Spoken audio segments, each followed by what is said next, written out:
말씀입니다. 잠언 10장 12절 말씀입니다. 저희 다 함께 봉독하도록 하겠습니다. 미움은 다툼을 일으켜도 사랑은 모든 허물을 가리느니라. 아멘.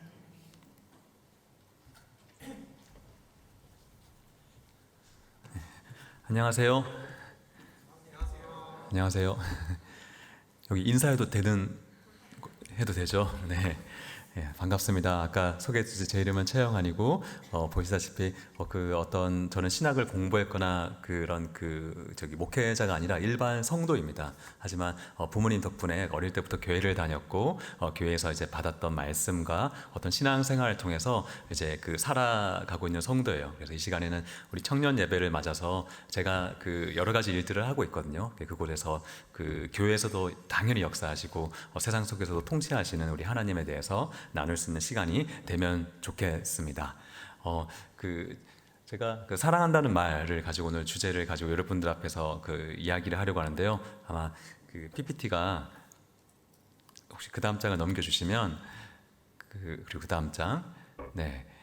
저를 잘 모르실까봐 저는 이런 사람입니다. 이제 비즈니스를 하고 있고, 근데 회사가 4개가 있어요. 뉴욕에 하나가 있고, 이제 프랑스와 연결된 곳이 하나가 있고, 케냐에 있고, 한국에 있어서 1년에 한 절반이 출장입니다. 그래서 다음 장을 보시면 제가 운영하고 있는 회사거든요. 근데 비즈니스를 해보시는 분은 알겠지만, 4개를 운영하고 있다는 말은 즉 그 어떤 하나도 제대로 운영하고 있지 않다라는 뜻이기도 합니다. 그래서 어떤 깊게 하나를 하기보다는 아주 얇고 넓게 여러 가지 것들을 하고 있으면서 이제 고군분투를 하고 있고, 뉴욕에는 13년 전에 M3라는 비영리를 세워서 일을 하다가 작년에 이제 실리콘밸리에 계신 분과 이제 북경 베이징에 계신 분과 함께해서 테크 스타트업 일들을 지금 해 나가고 있습니다. 그래서 다음 장 보시면 하이데어라는 회사를 제가 지금 하고 있는데요. 하이데어 굉장히 재밌는 회사예요. 다음 장을 보시면 진로를 고민하는 청소년 청년에게 자신이 가고 싶은 길을 먼저 걸어간 인생 선배, 나 이 사람과 대화하고 싶은데라는 사람들이 플랫폼에 있으면 대화를 쉽게 할 수 있는 것을 기회를 제공하고 있습니다. 그래서 다음 장을 보시면 이런 실리콘밸리에 계신 분이나 뉴욕이나 자신의 분야를 의미 있게 살아가는 분들이 나랑 대화해요 해서 올라가 있는 것들이에요. 그래서 그 다음 장을 보시면 이렇게 구글에서 개발자분은 내가 구글에서 일하면서 노하우와 어떤 그런 지식 같은 것들, 경험 같은 것들을 저랑 대화하면서 나눠요 해서 저랑 30분 대화하는데 20불, 30불 이런 식으로 거래될 수 있도록 만든 거예요. 그래서 다음 장을 보시면 제가 어릴 때부터 한국의 부산이라는 영도라는 섬에서 살다 보니까 저는 10대 때 건축가가 되고 싶었거든요. 그런데 주위에 물어볼 사람이 많지가 않았어요. 그런데 대학교를 가게 돼서 기숙사를 쓰는데, 소위 이제 서울에서 온 친구랑 같이 기숙사를 쓰는데 제가 건축에 관심 있다고 하니까 그 친구가 바로 하는 말이 우리 교회 집사님이 건축 소장님이신데, 요즘 우리 아빠 친구가 건축 디자이너신데에 대해서 제가 충격을 받았던 기억이 있습니다. 왜냐하면 저는 교회 우리 집사님들이 대부분 어부시거나 아니면 권사님 이렇게 재래시장에서 호떡 구워서 판매하시는 분이셨는데 이렇게 같은 하나님을 믿는데 왜 이렇게 다르지? 이렇게 주위 환경이 다르구나 해서 때로는 환경과 상황에 따라서 자신이 물어보거나 인생 멘토를 찾기가 쉽기도 하고, 누구는 되게 어렵겠구나 해서 이 인맥의 불평등을 테크 플랫폼 시대에 내가 한번 해결해 볼 수 있을까 해가지고 주위에 좋은 크리스천들과 함께 이런 이제 비즈니스를 해나가고 있습니다. 그래서 제가 비즈니스 소개하면서 아시듯이 어떻게 하면 우리가 하나님 안에서 교회 안에서 잘 배운 것을 이 세상에서 이제 스타트업이라는 곳에서 혹은 정치든 교육계 분야든 의료계든 여러 가지 일들을 할 수 있을까 항상 고민하면서 살아가고 있습니다. 다음 장을 보시면 쓴 사람들 후기기도 하고, 다음 장. 제가 작년에 진짜 재밌게 본 드라마거든요. 애플 TV의 빠칭코라는 이민호, 엄청난 비주얼의 사나이가 나와서 있는 드라마인데, 혹시 빠칭코를 보신 분 계신가요? 많지가 죄송합니다. 빠친코 볼 시간에 성경 한 절이라 더 읽어야 되는데 앞에 있는 이 제이는 빠친코 FTV를 너무 좋아해가지고, 근데 안 보셔도 괜찮습니다. 제가 설명해드릴 수가 있는데, 일제 강점기 시대죠. 컬러니 업 재팬 시절 때 너무 어려웠잖아요. 그런데 여자 주인공이 있습니다. 여주라고, 다음 장 보시면 저기 너무 가난한 동네에서 진짜 가난하게 사는 거예요. 그래서 야, 그 아무리 일제 강점기 그러지만 어떻게 저렇게 가난하게 살 수 있을까 싶었는데 이 여자 주인공이 나중에 이제 커서 그 일본으로 이민을 갑니다. 그래서 거기서 자녀를 다 낳고 손주까지 보신 다음에 할머니가 되어서 야, 고향을 가자 해서 고향을 돌아가는데 그 고향이 그 저희 그때 알았어요. 그 부산 용도라는 데를 가시는 거예요. 그래서 제가 깜짝 놀란 게 제가 부산 용도 사람이거든요. 그래서 야, 일제 강점기 때도 저기는 정말 못 사는 데였고 그 제가 기억나는 게 중학교 1학년이 돼서 처음으로 학원이라는 데를 갔습니다. 한국은 이제 학원이 중요한데 그래서 그 버스를 타고 용도 다리를 건너서 시내에 있는 학원을 갔는데 야, 중학교 1학년 남자애들이 5-6명 모여 있어요. 그런데 모이자마자 서로 자기소개를 하는데 제일 먼저 물어보는 게 이름도 아니고 학교도 아니고 어느 아파트, 어느 동네에서 왔냐라는 거예요. 그러니까 너가 소위 말하는 브랜드 있는 좋은 아파트에서 왔는지 아니면 잘 사는 동네인지 아닌지를 서로 중학교 1학년 애들이 그때부터 서로 물어보고 있는 거예요. 그래서 제가 가만히 있다가 제 차례가 돼서 나는 용도에서 왔어 라고 얘기했는데 아직까지 기억납니다. 그 주위에 있는 친구들이 깜짝 놀라면서 저한테 물어봤던 게 그 용도에 전기가 들어오냐고 저한테 물어보는 거예요. 근데 그때 알았어요. 뭘 알았냐면 나 시골 사람이구나. 그때까지 그 전까지만 해도 온 우주와 세계의 중심은 저를 통해서 돌아가는 줄 알았는데 아, 남들이 볼 때 객관적으로 나는 어떤 약간 변두리에 있는 사람, 전기도 들어오지 않는 지역에서 온 사람으로 알고 있구나를 그때 알게 됐습니다. 그것 때문인지는 모르겠는데 저는 10대 때 공부를 진짜 열심히 하려고 많이 노력했어요. 왜? 대학만큼은 용도라는 섬을 벗어나고 싶었습니다. 대학만큼은 그 한국의 부산이라는 경상남도라는 지방을 벗어나고 싶었어요. 그리고 소위 말하는 어른들이 얘기하는 미디어에서 얘기하는 그 성공이라고 불리는 한국 지도가 있으면 그 부산이 저 아래 동네에 있거든요. 그리고 심지어 제가 그 저기 제일 남쪽 끝에 있으니까 그 제가 다녔던 교회도 교회 이름이 땅끝 교회예요. 그래서 그 땅끝 교회를 다녔는데 그 이제 좀 이제 북쪽으로 가고 싶은 거예요. 그래서 그 소위 성공의 말하는 이제 수도권 서울 쪽에 있는 그 대학을 가야지 야, 왠지 하나님 살아계신 것 같고 그 다음에 그 내 인생이 잘 풀릴 것 같고 그런 생각이 들어서 저는 고등학교 한국 그 고3 시절에도 교회를 한 번도 빠지지 않고 매일매일 기도하고 그리고 공부도 굉장히 열심히 하려고 노력을 했습니다. 자, 수능을 봤습니다. 결과가 어떻게 됐을까요? 네. 여러분, 제가 용도를 벗어났어요. 예, 그리고 부산을 벗어났습니다. 경상남도를 벗어났어요. 문제는 경상북도 포항에서 멈춰가지고 거기서 이제 학교가 세워진 지 5년밖에 안 된 신생대학교에 거기를 가게 된 거예요. 그래서 그 저기 산이 있으면 산 중간에 급하게 지어진 학교인데 문제는 제 인생이 거기서 꼬이기 시작하는데 그 다음 장을 보시면 그 학교의 슬로건이 그 PPT의 그 다음 장을 보시면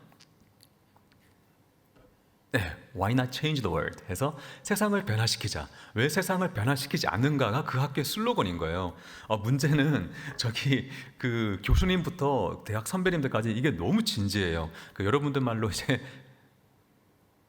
여기는 슬랭을 쓰면 안 되죠. 그러니까 핵진지해요. 핵진지 해가지고 그 저기 수업 들어갈 때마다 교수님들이 자꾸 막 저희를 막 축복해 주세요. 너네들은 세상을 변화시킬 인재들이고 이거 배운 거 통해서 너희들은 열방으로 나아갈 것이고 막 축복하고 세상을 변화시켜라 고 기도해 주시고 그다음에 뭐 어딜 가든 이 Why not change the world 문구가 쓰여져 있습니다. 그래서 저는 기숙사 생활을 했었는데 기숙사 유리문에 이게 크게 쓰여져 있거든요. 그럼 그 유리문을 열고 계단을 올라가는데 야, 계단 그 틈새 사이에 Why not change the world 쓰여져 있습니다.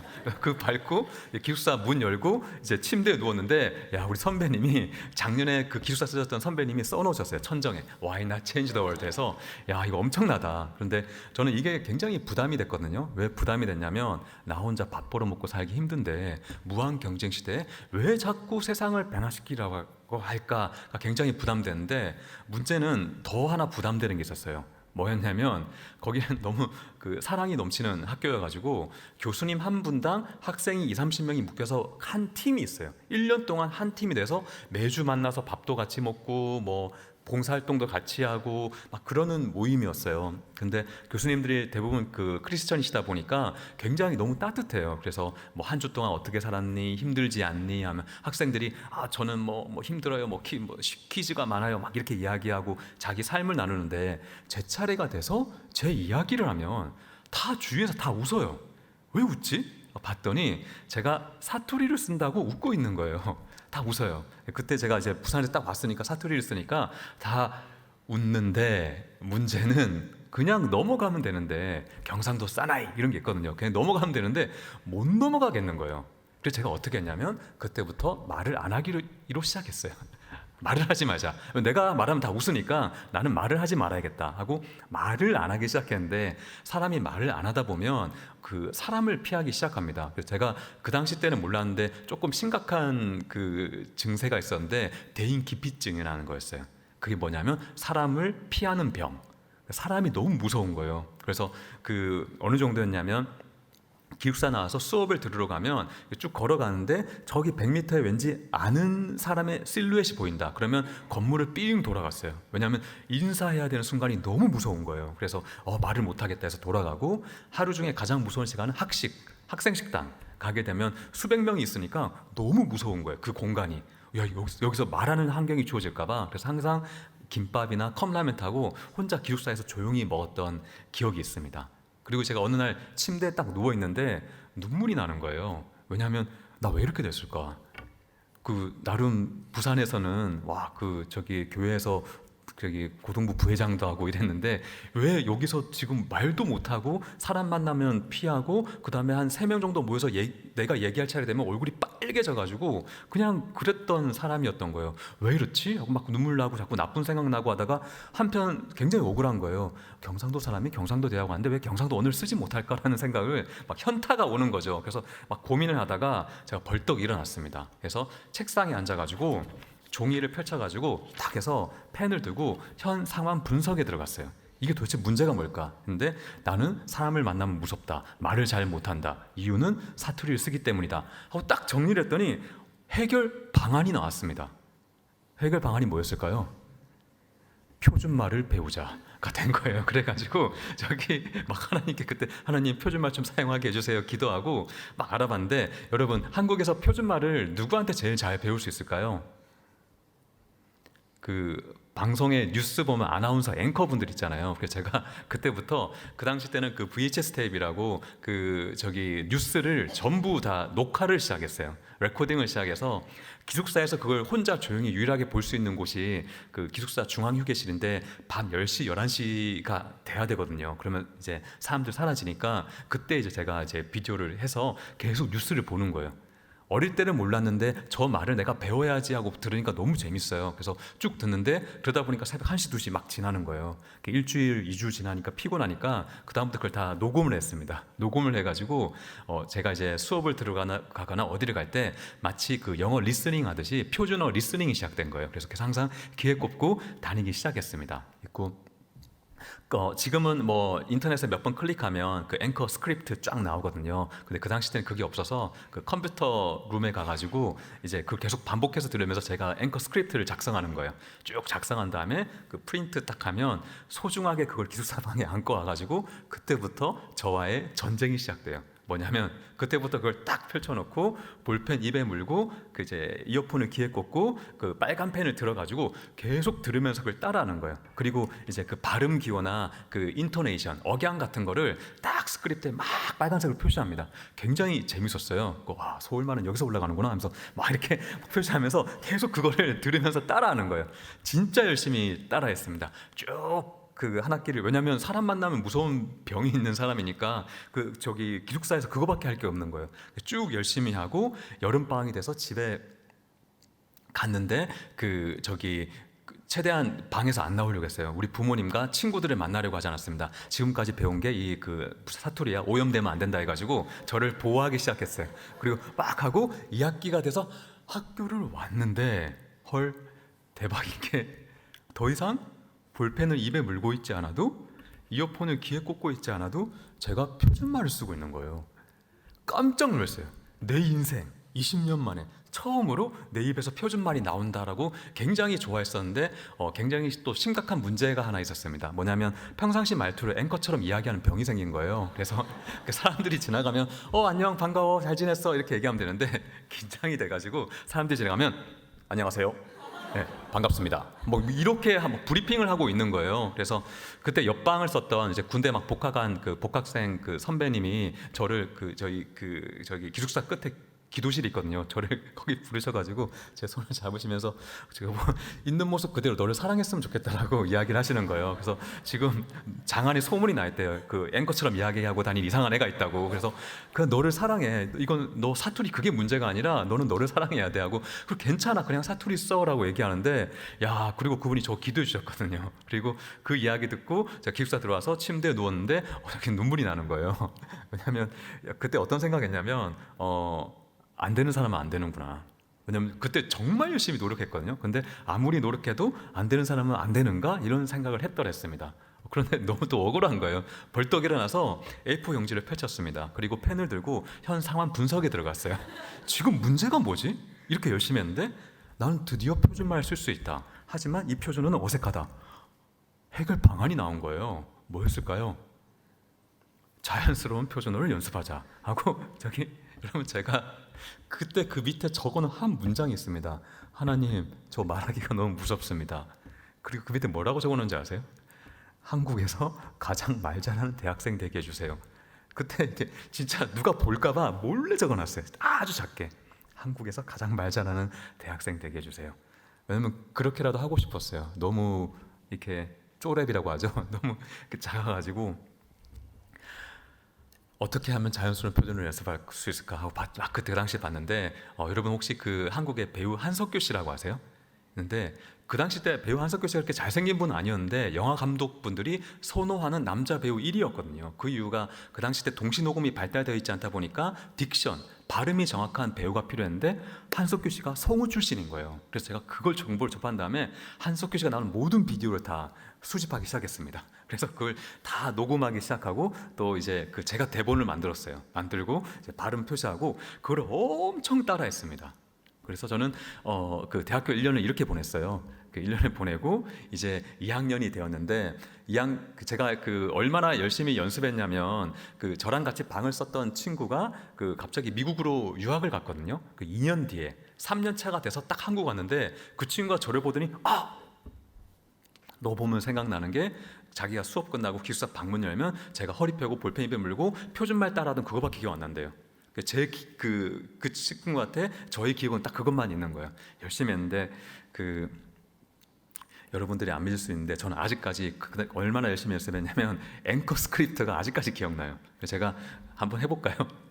예, 진짜 기억나는 것이 해보면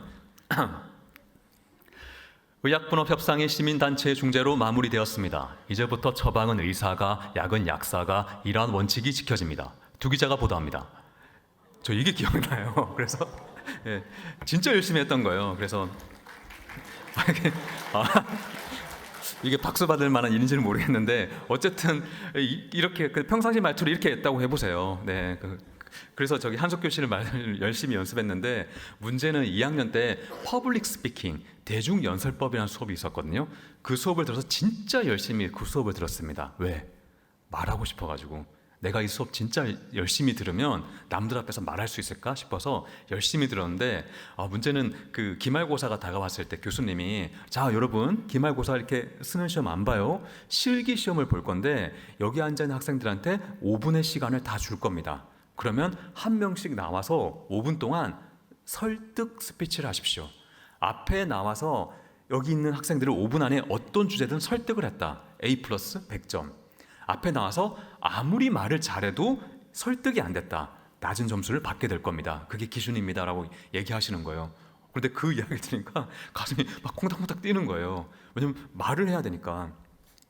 질문할 사람 질문하래요. 그래서 제가 손을 들고 진짜 용기 있게 제 1년의 삶을 이야기한 다음에 제가 그때 왜 자신이 없었냐면 제가 부산을 갔는데 사투리가 안 나오는 거예요. 너무 굳어져가지고 제가 그 당시 때 2인용 MBC 뉴스 앵커 말투와 한석규 씨 말투와 경상도 말투가 짬뽕 된 국적 불명의 언어를 쓰고 있었거든요. 정말로 제가 말하면서도 어색한 거예요. 한석규 씨 말투로 시작했다가 중간에 사투리가 나왔다가 앵커로 마무리되는 말하면서 어색하니까 듣는 사람은 얼마나 어색할까 그런 생각을 했더랬어요. 그래서 제가 이 말투로 저는 설득 스피치를 할 자신이 없습니다라고 저는 그 이야기를 하고 있는데, 저는 진짜 진지하게 이야기하고 있는데 주위 친구들 다 웃어요. 웃고 교수님도 그냥 가만히 들으세요. 근데 그때 교수님이 어떤 이야기를 하셨냐면, 내가 지금 최영환 학생 말 들어보니까 분명 이건 표준말이 아니다.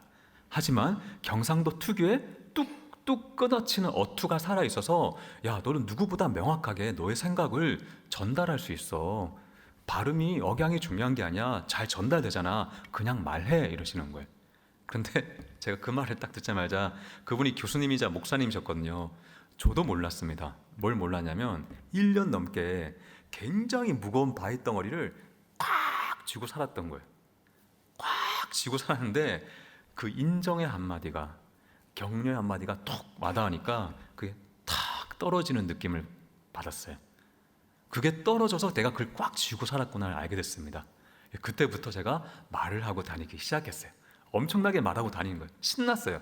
누구보다 명확하게 전달할 수 있는 사람이라고 하잖아 하고 막 말하고 다니기 시작했는데, 순간 제가 1학년 때 누가 볼까봐 몰래 적어놨던 대한민국에서 가장 말 잘하는 대학생이 되게 해주세요, 그 기도 제목이 기억나는 거예요.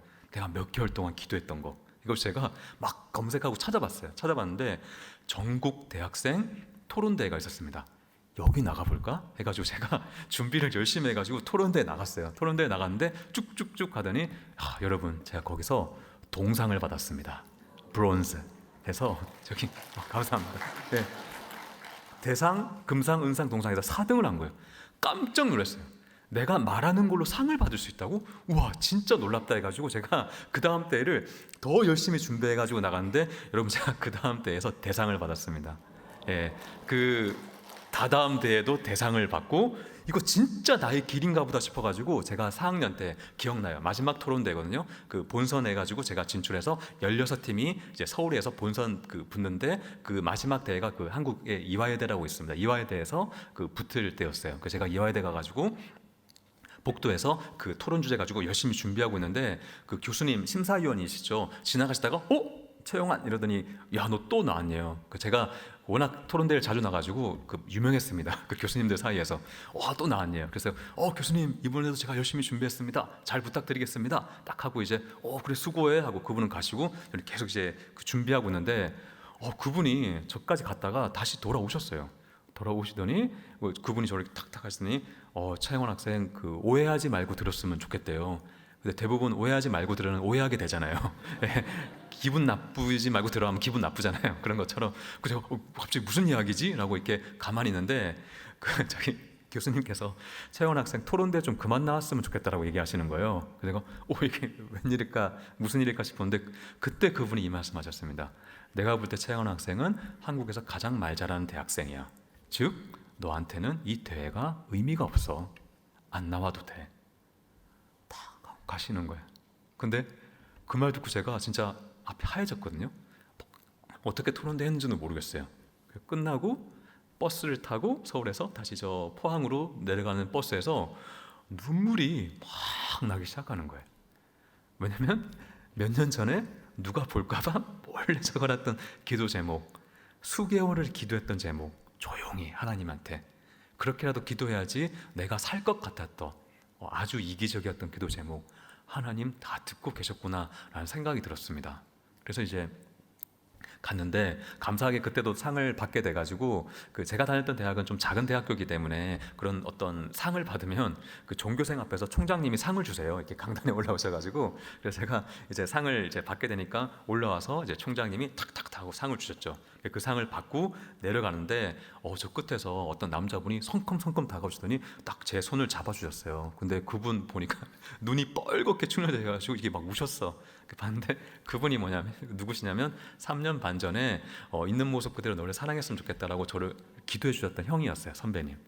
그래서 그 1학년 때 저를 알던 사람은 제가 이렇게 남들 앞에서 이야기하는 걸 기적이라고 이야기를 합니다. 왜냐하면 저는 그때 그 아주 심각한 대인 기피증 환자였거든요. 근데 지금 감사하게 여러분들 앞에서 살아계신 하나님을 증거할 수 있습니다. 할렐루야, 아멘. 자, 이러면 대학 생활이 너무 행복할 것 같지만 전혀 그렇지가 않았습니다. 그 모든 여러 가지 문제들이 있잖아요. 그래서 어떤 문제들이 있었냐면 제가 한국의 경상도라는 분위기를 아실지는 모르겠어요. 경상도 사람은 그렇게 이렇게 따뜻하지가 않습니다. 조금 츤데레라기도 하고 조금 이렇게 무뚝뚝한 게 있는데, 대학교 1학년 때 어떤 신앙 훈련 프로그램을 이제 교수님들과 학생들이 같이 이렇게 하는데, 교수님 한 분이 금요일 날 숙제를 내주시는 거예요. 어떤 숙제를 내주셨냐면, 자, 여기 있는 학생들 제가 다 검사할 거예요. 주말에 이 숙제 꼭 하세요. 그래서 주말에 어떤 숙제였냐면, 주말에 집에 전화해서 아버지한테, 아빠한테 사랑한다라고 얘기하세요, 이러시는 거예요. 그게 숙제인 거예요. 와, 듣는데 속에서 막 불이 올라오는 거예요. 왜냐하면 가만 생각해 보니까 저는 아버지한테 사랑한다는 말을 해본 적 기억이 없거든요. 어릴 때부터 해서, 근데 그게 숙제라는 거예요. 다음 주 월요일 날 그 결과 다 물어볼 거래요. 교수님이 여기서 부모님한테 사랑한다고 얘기한 사람 손 들어 보세요라고 했는데, 그렇게 많이 들지는 않았어요. 그런데 제가 그 사이 다 봤거든요. 다 손 드는 애들 다 서울 애들이었어요. 제가 그래서 야, 서울은 조금 다른가? 라는 생각했는데, 제가 여기서 한번 여쭤보겠습니다. 나는 아빠, 부모님께 사랑한다는 말 자주 한다 하시는 분 계세요? 오, 좀 계시네요. 네, 감사합니다. 네. 근데 사실은 한국 정서도 그렇고 쉽지 않는 상황이기도 합니다. 근데 금요일이고 와, 이제 주말이다 신나야 되는데 안 신나는 거예요. 왜냐하면 그 숙제가 굉장히 부담스러웠더랬습니다. 그래서 토요일이 되었는데 토요일 날 전혀 안 신나. 주일이 되었어요. 주일날 예배를 드리면서 여기서 말씀 듣고 찬양하는데 생각 하나는 저기 연결돼 있어요. 그 부담감. 그리고 주일 밤이 되었습니다. 그리고 그 당시 때는 모두들 핸드폰을 많이 가지고 있지 않았더라서 집에 공중전화를 통해 집을 전화 걸었어야 됐거든요. 그래서 공중전화로 걸어가면서 수화기를 들고 그때만큼 간절하게 기도했던 건 없었던 것 같아요. 주님, 제가 지금 집에 전화할 건데 집에 아버지가 없게 해주세요. 그때 정말 간절한, 왜냐하면 그 말을 해본 적이 없기 때문에 너무 두려운 거예요. 근데 정말 하나님 놀라우시죠. 수화기 2번 울리자마자 바로 아버지가 받으시는 거예요. 그래서 있는데 경상도 특유의 아버지 무뚝뚝하시고 잔소리하시고 자기 말만 다 하시다가 자, 이제 끊자 이러시는 거예요. 제가 아버지 하고 이렇게 불렀어요. 근데 저는 10대 때 어릴 때 한 번도 아빠라고 불러본 적이 없어요. 왜 그런지 모르겠는데 항상 아버지였어요. 아버지, 아주 이렇게 권위적이신 아버지. 아버지 하니까 아버지가 왜 물어보시는 거예요. 제가 너무 이렇게 말해본 적이 없으니까 진짜 제가 정말 요즘 말로 영끌이라고 합니다. 영혼까지 끌어모아가지고 아버지 사랑합니다 이렇게 얘기했어요. 얘기했는데 문제는 조용한 거예요. 그래서 아마 한 10초 정도 지났을까? 15초 정도 지났을까? 그런데 훨씬 더 길게 느껴져, 시간은. 막 등에서 식은땀이 나고 막 제 심장 소리가 들리는 것 같고 쿵쾅쿵쾅쿵쾅 이러는 것 같고, 그래서 제가 가만히 수화기 들고 있었거든요. 근데 한참 지나다가 아버지 수화기 넘어서 아버지 한마디가 왔어요. 뭐가 왔냐면 저기 미투. 전에 끊었어요. 근데 처음 아버지와 뭔가 교류가 오간 거예요.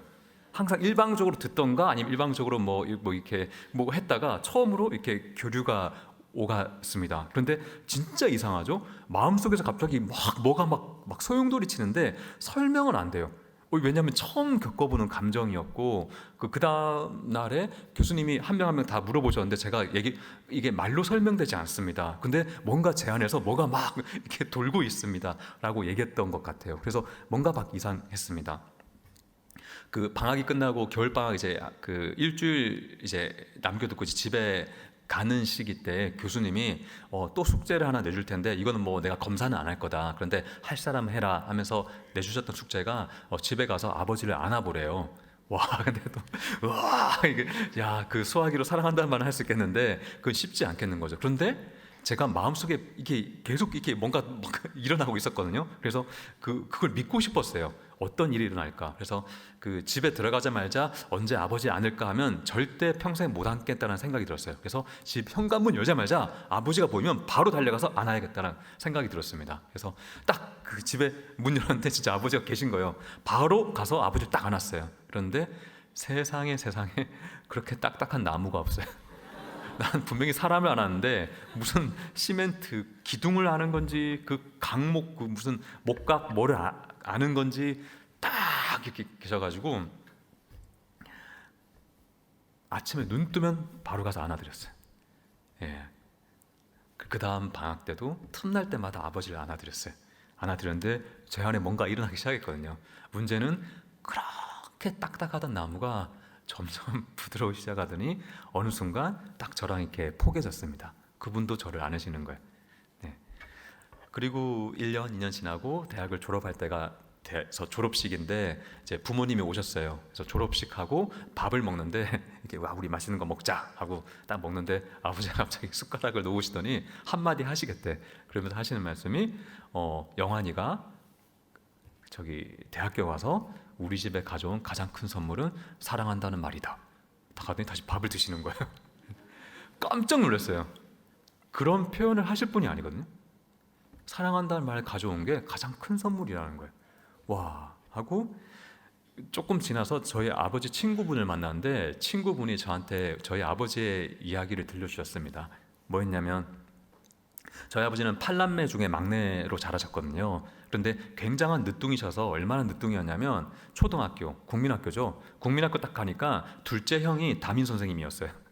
그러면 상상되세요? 예. 네. 가니까 선생님이 형이야. 둘째 형인데 한 번도 우리 아버지, 할아버지 대면하는 것조차 힘든 어려운 엄청나게 높으신 분. 모든 교육과 훈육은 첫째 형과 둘째 형을 통해서 다 이루어졌던 거죠. 그렇게 자라오셨습니다. 한 번도 사랑한다는 말을 들어보신 적도 없고 가정에서 그런 말을 할 수 있는 분위기가 아니었대요. 그러다가 경상도 안동 양반 분이셨는데 대구에서 공부하시고 부산으로 내려오셔서 웬 청년이 열심히 신앙생활하니까 그 교회 장로님이 신실한 자매 만나면 좋겠다 해서 선 봐가지고 결혼했는데 야 사랑한다는 말 안 하고 결혼하셨대요. 그러다가 아들 둘을 낳은 거야.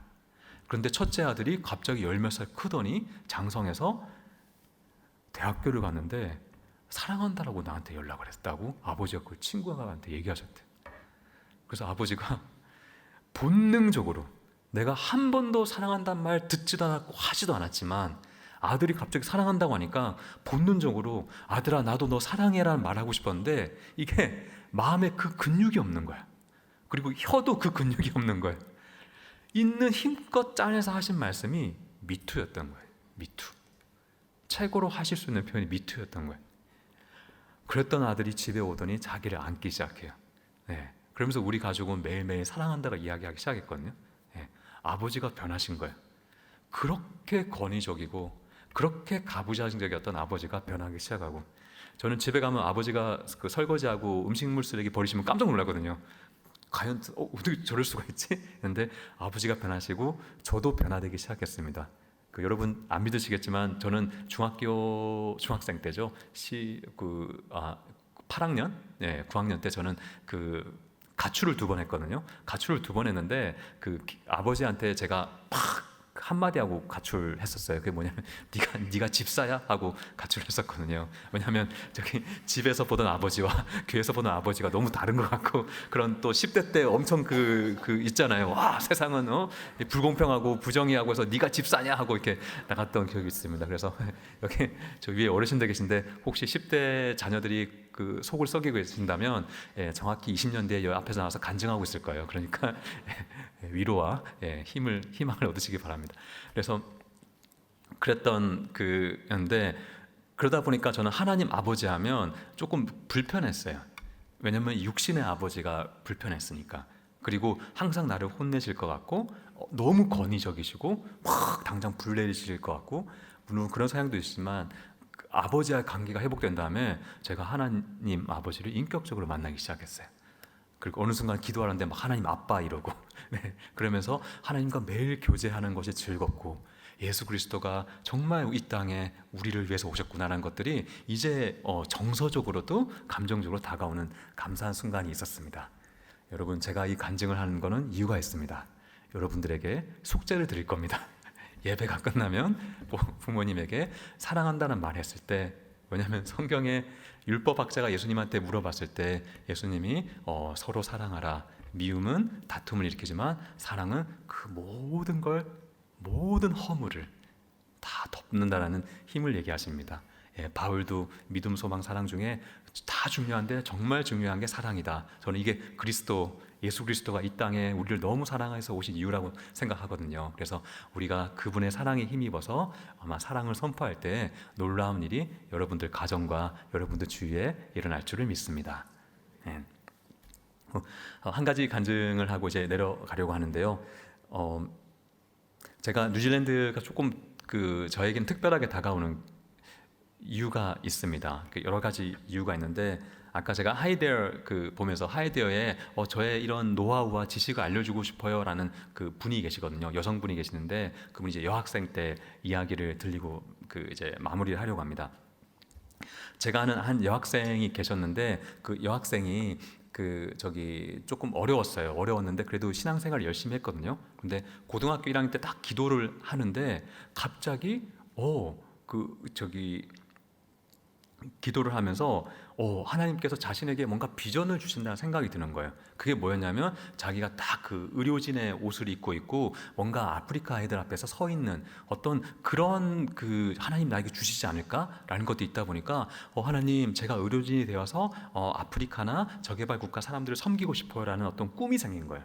기도하고 예배드리면서 그래서 쭉 이렇게 기도를 드렸는데 그래서 이제 대학교를 의대 쪽으로 진학하려고 됐는데 문제는 그때 부모님 사업이 크게 조금 잘 안 되셨습니다. 그래서 간신히 1학년 등록금은 마련해서 갔는데 생활비를 낼 수가 없는 거예요. 그래서 이 여학생이 항상 저녁 6시가 지나면 그 다음날 밤 12시, 새벽 1시까지 식당 아르바이트부터 해서 온갖 여러 가지 아르바이트를 해야지 생활비를 벌 수 있는 상황이었습니다. 그래서 감사하게 이것저것 장학금도 받게 되면서 일을 하게 됐는데 문제는 2학년 때 그 친구가 1학년 전체에서 1등을 했거든요. 그래서 2학년 때는 감사하게 전체 장학금이 나오겠다 싶었는데 그때 등록금 관련된 어떤 규칙이 바뀌면서 100% 장학금이 아니라 70% 장학금만 받게 된 거예요.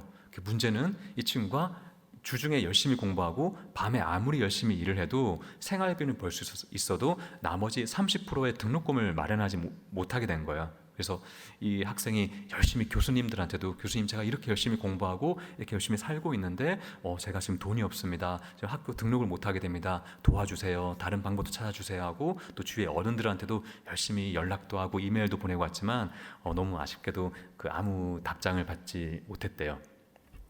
그래서 학교를 휴학하게 되고 한국에 혹시 한국 지하철 타신 분은 지하철 나오면 지하철 앞에서 이렇게 전단지 나눠주는 아르바이트가 있거든요. 그런 아르바이트를 이제 서울에서 하면서 여러 가지 아르바이트를 하면서 그때 너무너무 부모님이 원망스럽고 왜 나를 이렇게 받쳐주지 못하실까? 왜 우리 부모님은 이렇게 가난할까? 왜 실패한 부모님일까? 그리고 하나님 아버지가 너무 원망스러웠대요. 하나님 제가 고등학교 때부터 그렇게 기도했는데 내가 의료진이 되어서 돈 잘 벌어서 잘 살 거예요 기도가 아니라 섬기겠다고 선교하겠다고 기도했는데 왜 저를 이곳에 왜 저를 이렇게 힘들게 너무 자신 인생이 남루하고 어려워서 불만들이 너무 많았다고 합니다. 그 와중에 저희 아버지께서는 여학생 아버지께서는 어떻게 회생이 안 되니까 그 당시 때 미국으로 건너가서 미국 LA에서 식당에서 이제 설거지 하시고 캐시잡이죠. 캐시잡 하시면서 열심히 일하셨는데 감사하게 조금 좋은 한인 식당 분을 만나셔가지고 이렇게 영주권과 여러 가지 받게 되면서 이제 가족 초청 이민을 하게 된 거예요. 그래서 여학생이 만 21살 되기 전에 이제 미국으로 가게 됩니다. 그러면 모든 게 해결될 것 같지만 여러분 이민 생활 아시잖아요. 여기는 서바이벌, 생존의 문제잖아요. 너무 힘들었던 거예요. 정말 더 많은 아르바이트를 했어야 됐고 많은 어려움들이 있었고 그리고 한인교회를 잘 나오지 못했대요. 왜냐하면 한인교회 나오면 또래 여자애들은 대학교 이야기나 남자친구 이야기 이런 이야기 하는데 자기는 항상 일하는 이야기 코피 흘린 이야기 이러니까 자격지심도 생기고 너무 어울리지 않고 그때부터 기도는 하지만 하나님한테 하나님 왜 저는 인생이 이런가요? 왜 이런가요? 라는 기도밖에 할 수밖에 없었대요. 그러다가 그 치과 병원에서 어시스턴트 간호사분들을 이제 보조하는 아르바이트를 하는데, 가만히 그 치과 진료하는 의사분을 보니까 이게 내신경화도 되게 연결돼 있고 이게 굉장히 사람을 살릴 수 있는 일이구나. 야, 내가 감히 치과 의사를 꿈꿔볼 수 있을까라는 생각이 들더래요. 그래가지고 그 야간 대학교를 다니고 이렇게 쭉 커뮤니티 칼리지라고 했는데 미국에서 그걸 쭉 다닌 다음에 이렇게 그 저기 치대 쪽에 치의대 쪽에 그 이렇게 지원을 몇 군데 한 거예요. 했는데 놀라운 일이 생겼습니다. 그 하버드에서 합격 메일이 날라왔습니다. 그래서 이 친구가 하버드 치대생이 된 거예요. 여러분 이러면 와, 하나님 살아계시고 역사하실 것 같지만 거기 가서 5년 동안 매일매일 눈물을 흘렸대요. 왜냐하면 거기 하버드 치의대 전체 학생들이 170명인데 거기서 유일하게 그 영어가 그 모국어가 아닌 사람이 자기 혼자였던 거예요. 그러다 보니까 그 수업이나 팀 프로젝트에서 사람들이 잘 안 껴주더래요. 예, 특히 그 미국 그 백인 친구들이 잘 안 껴주기도 하고, 그리고 너무 그 수업이 어렵고 그 걔네들은 바로 듣고 공부하면 되는데 자기는 그게 그 용어들이 너무 어려워서 다 녹음해서 다시 들어야 되고, 그런데 또 밤에 아르바이트를 해야 되는 거예요. 그러니까 항상 뒤처지고 항상 늦어지고, 거기에 그 치과 실습하는 체어가 있는데 부족하대요. 그러면 왜 그런지 항상 자기 것만 없는 거예요. 예, 알게 모르게 이루어지는 차별들. 그러니까 매일매일 그 울면서 그만두고 싶은데, 그 여러분 아시잖아요. 또 돌아가면 또 우리 부모님 또 어깨에 우리가 이렇게 힘들게 이민 생활하고 신앙생활 했더니 내 딸이 저기 갖고 하니까 또 그 부모님 보면 내가 이걸 그만두지 못하겠고, 그러니까 내가 그냥 이 인생을 끝내버릴까 부터 해가지고 그냥 울면서 그때 하나님 붙잡으면서, 또 거기는 미국이었으니까 그 분이 그 저기 코스타가 또 미국에 있었거든요. 거기서 정말 거기서 그렇게 많이 울었대요. 그 거기서 말하시는 강사분들 말씀과 동해서 거기서 또 회복되다가 일하다가 쓰러지고 또 힘을 얻고, 그렇게 5년이 지났는데 그 하버드 치대 학장이 유대인 할아버지래요. 근데 학장실로 오래요. 무슨 일이지? 하고 저희 5년 만에 처음으로 학장실로 갔는데 거기서 학장이 Congratulation, 너 우리 전체 수석이야 해가지고 하버드 치대를 수석 졸업하게 됩니다. 와, 놀라운 일이 생긴 거예요. 예, 수석 졸업하고 그다음에 미국 정부에서 일을 하게 되다가 이제 그 한인 그 저기 결혼을 하고 이제 미국에 오게 돼서 그 뉴욕에 오게 돼서 뉴욕의 할렘 아이들의 이빨을 치료하게 된 거예요. 놀랍지 않나요? 여러분 제가 이 여학생 이야기를 왜 이렇게 잘 알고 있냐면 제 아내 이야기입니다. 네, 그래서 제가 1시간 동안 사투리 이야기 이거였대 반응하시지 않으셨던 분들이 제 아내 이야기를 하니까, 예, 그래서 혹시 그 PPT에 보시면 제 아내가 이제 한 그 왼쪽이 제 아내입니다. 혹시 모르실까? 네, 네, 그리고 그 다음 장 보시면 할렘의 아이들 치료하는 현장이고, 그리고 그 다음 장 보시면 그 아프리카에 가서 그 아이들이 칫솔과 치약에 대한 개념이 없어요. 가서 이렇게 몬스터 티스 해가지고 아이들한테 어떻게 이빨을 닦는지. 그 다음 장. 네, 그리고 그 콜게이트라는 미국의 큰 치약 회사에서 한 몇천 개의 치약을 다 후원받아 가지고 가서 아이들 그 마을 나눠주면서 구강보건 일을 하고 있습니다. 그 다음 장. 네, 그 다음 장. 제 아내가 이제 1년에 현재 4개월을 케냐를 들어가요. 그 지금 저희가 작년 한국에 들어가면서 한국의 대학교 안에 교수가 되었는데, 그 대학교와 그 이제 조건이 나를 그 여름 방학과 겨울 방학 때 이 연구소에 있게 하지 말고 나는 연구를 그 케냐에서 하고 싶다 해서 그게 오케이가 돼가지고 여기 물 전기 안 나오는 곳에 헤드랜턴 끼고 그 한국의 그 비치 체어 그 체어 들고 와서 눕혀가지고 지금 진료하고 있는 장면입니다. 그래서 이번 7, 8월에 가서 2달 동안 240명의 아이들을 그 물 전기 없는 곳에서 진료를 하고 있어요. 그런데 여러분 제 아내는 초등학교 6학년 때 뉴질랜드로 혼자 유학 왔어요. 크라이스트처치에서.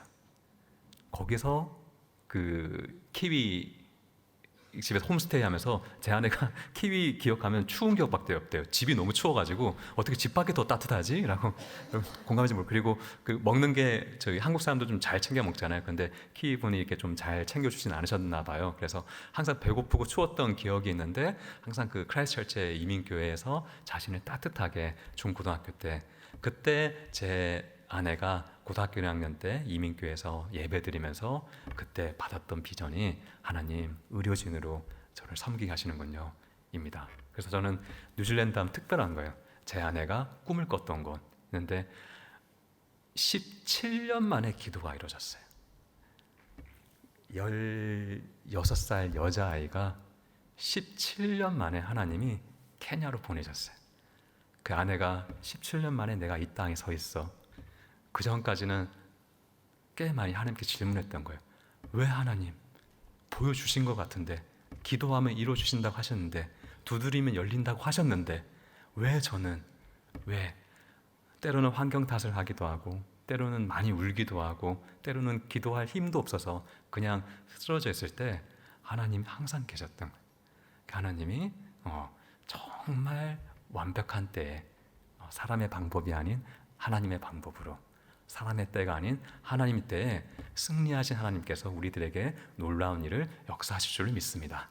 네, 그래서 저는 사람인지라 여러분들의 상황을 잘 알지 못합니다. 지금 때로는 마치 모든 것이 막힌 것 같고 하나님이 응답하시지 않은 것 같고 모든 것이 답답할 때 여러분 너무 교회에 잘 오셨습니다. 교회에서 하나님을 두드리셨으면 좋겠어요. 하나님 저 만나주세요. 하나님 함께 해주세요. 하나님 세상이 감당치 못할 비전을 저희한테 부어주세요. 그때 저희가 그 비전들이 이루어졌을 때 야 내가 노력하니까 됐다 정도는 하나님이 안 이루어주시는 것 같아요. 어느 정도냐면 이거는 하나님 빼고는 설명되지 않는다 라고 했을 때 모든 영광이 하나님께 있을 줄을 믿습니다. 네, 우리 시간에 함께 기도하면서 우리 예배를 계속 이어나갔으면 좋겠는데요. 우리 찬양팀이 도와주신다면